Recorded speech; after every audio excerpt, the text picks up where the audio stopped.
Assalamualaikum warahmatullahi wabarakatuh. Selamat datang di hari kelima program 30 hari 30 kisah bersama Haytham Production.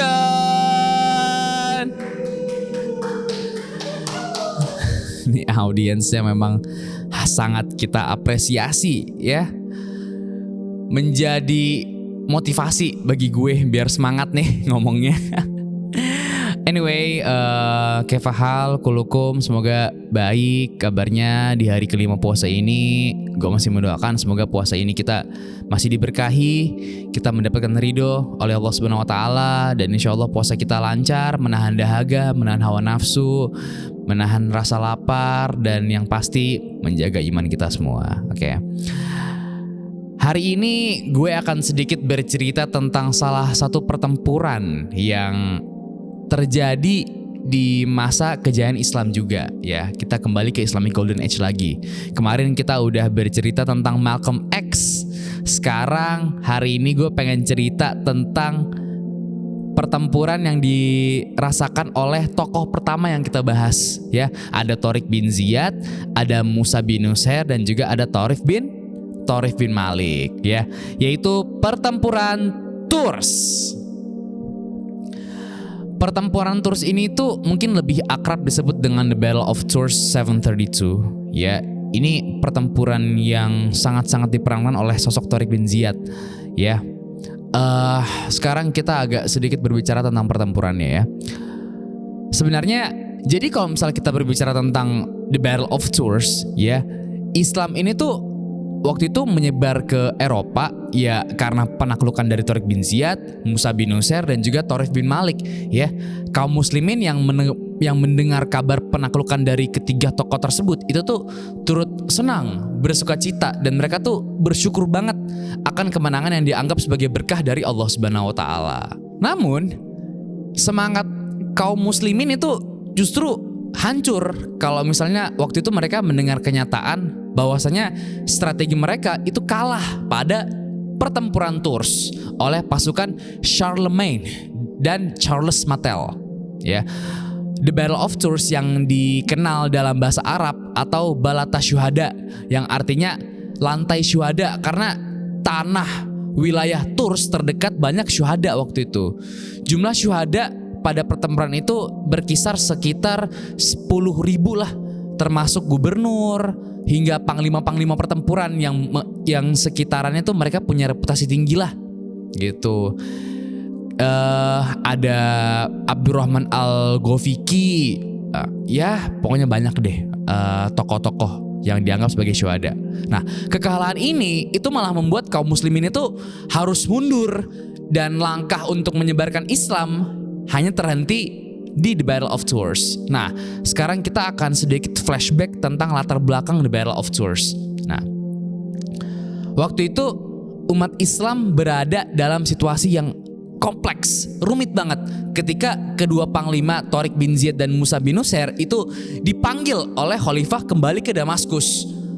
Akhirnya ada bimbang tuh bahwasanya langkah penyebaran Islam harus berakhir di Spanyol.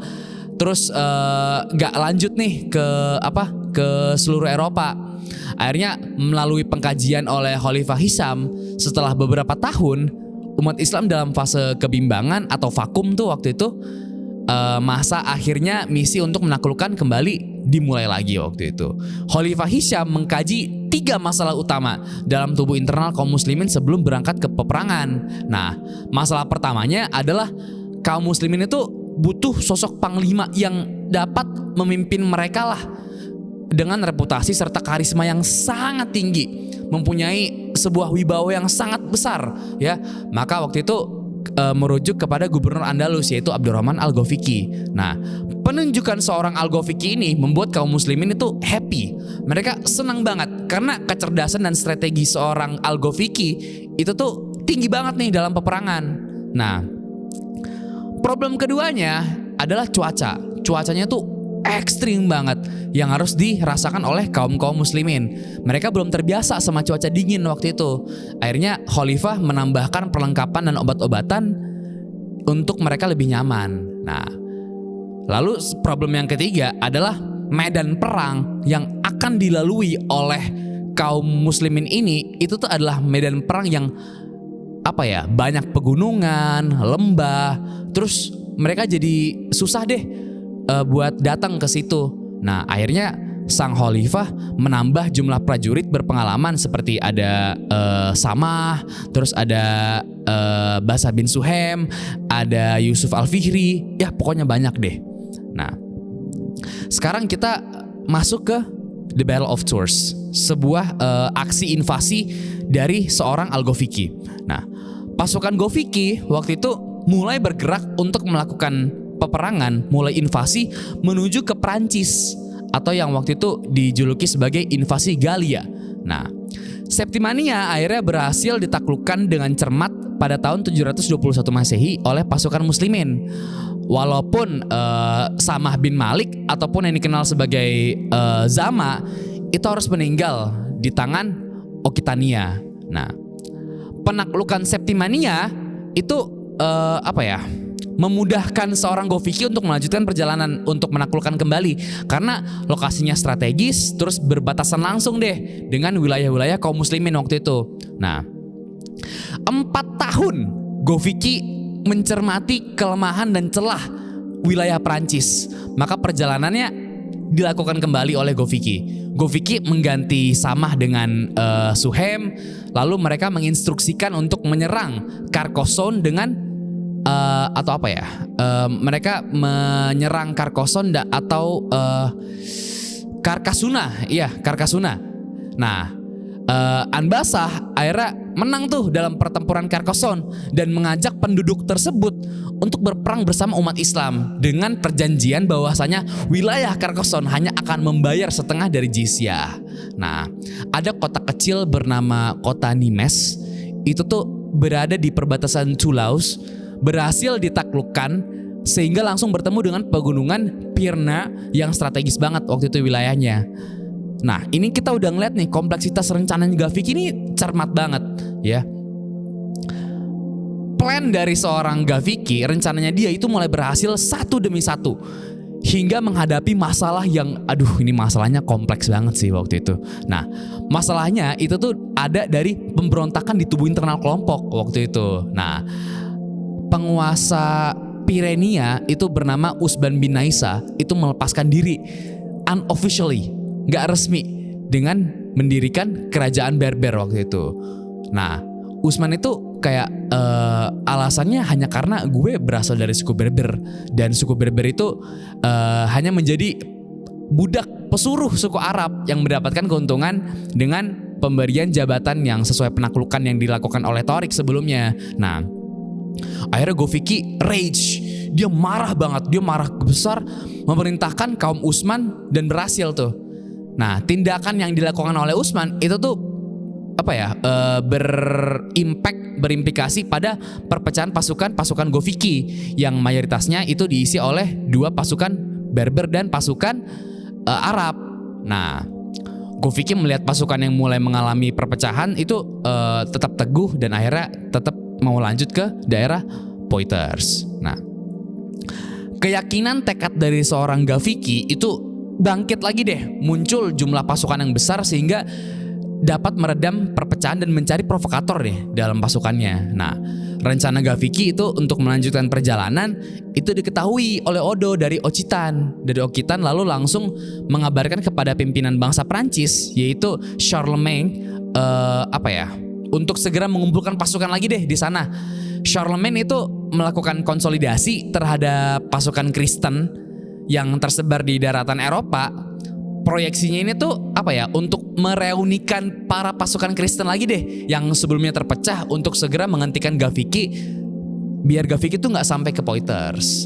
Nah, maka dari itu Charlemagne juga membutuhkan saudaranya itu bernama Frank Martel, seorang panglima perang yang ditugaskan untuk mencari titik lemah dari pasukan Ghafiqi. Akhirnya Martel menyarankan mereka harus memata-matai pasukan Ghafiqi dari dalam.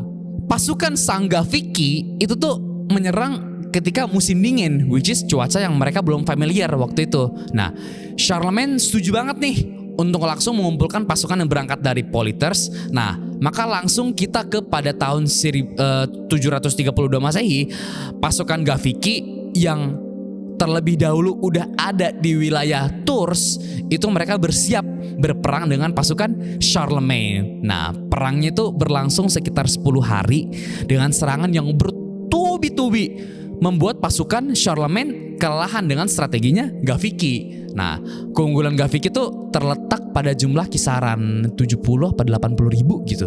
Ya, 80 ribu. Nah, taktik dari seorang Gaviki itu tuh sistematik karena membuat pasukan Frank, Martel, dan Charlemagne itu hanya sekitar 10 ribu deh kalau nggak salah.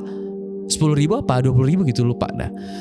Petakannya pun terjadi dan kejadian para perang Uhud itu kembali lagi tuh waktu itu umat Islam ya flashback ke perang Uhud. Nah, akhirnya pasukan kaum muslimin, pasukannya Gaviki itu lari.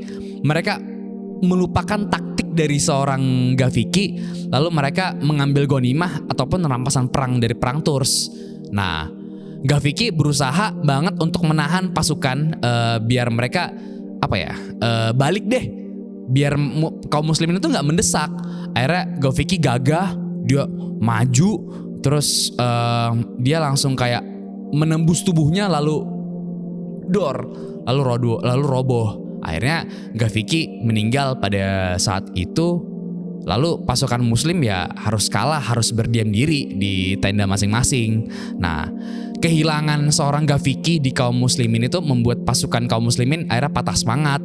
Dan sebelum matahari terbit, ya mereka udah meninggalkan Tours duluan deh. Nah, akhirnya Charlemagne melihat keadaan ini, ya dia happy lah ya. Dia happy banget. Bahkan menurut beberapa sumber, beberapa sejarah waktu itu, Frank Martel itu kalau nggak salah dia happy dansa apa nari-nari gitu di atas kuburan Gaviki. Nah, kekalahan ini menjadi akhir dari ekspansi kaum muslimin untuk memperluas syiar Islam ke Eropa. Nah, itu dari meninggalnya seorang Gaviki dan the end of the Battle of Tours. Nah, dari kisah flashback tadi di latar belakang the Battle of Tours, sekarang kita melihat kesalahan yang kembali terjadi. Nah, kesalahan yang dilakukan itu tuh harus menjadi pelajaran agar kita tidak terulang sama kesalahan tersebut. Ketika suatu kesalahan diulang kembali, maka akan tiba ada hukuman itu hanya akan merugikan diri kita sendiri. Akhirnya pasukan kaum muslimin waktu itu mengulang kembali kesalahan tersebut yang dilakukan di perang Uhud, yang akhirnya berakibat fatal kan terhadap ekspansi syiar Islam ke Eropa waktu itu. Mereka agak sedikit flashback dari kesalahan mereka di perang Uhud. Lah kok terjadi lagi di Battle of Tours? Itu mereka akhirnya mengevaluasi diri dan mereka tahu kesalahan mereka di mana. Ya, pelajaran yang gue ambil dari The Battle of Tours ini, ya, kita sepintar-pintarnya kita, ya, kita harus tahu juga nih kelemahan dari diri kita masing-masing, ya. Jangan sampai kita hanya memanfaatkan keahlian kita, hanya memanfaatkan kepintaran kita, kecermatan kita, ketertarikan kita dalam suatu bidang, tapi kita tidak melihat, kita tidak mengevaluasi nilai negatif pada diri kita masing-masing, ya. Itu penting, ya. You see the positive values, also you got to evaluate the negative values. That's the important thing of being tough. Oke, silahkan jangan lupa like, share, and subscribe channel YouTube kami di Hitam Production, karena selama 30 hari ke depan kita akan memberikan beberapa kisah yang sangat menarik selama bulan Ramadan ini. Bagaimana menurut kalian tentang The Battle of Tours? Silahkan komen di bawah. Dan kalau misal kalian ada ide tentang apa nih yang mau kita bahas lagi, ya silahkan juga komen di bawah. Mungkin sekian dari program hari kelima di program 30 hari 30 kisah bersama Hitam Production. Kurang lebihnya mohon maaf. Wallahul muwaffiq ila aqwamit thoriq. Wassalamualaikum warahmatullahi wabarakatuh. Istirahat dulu.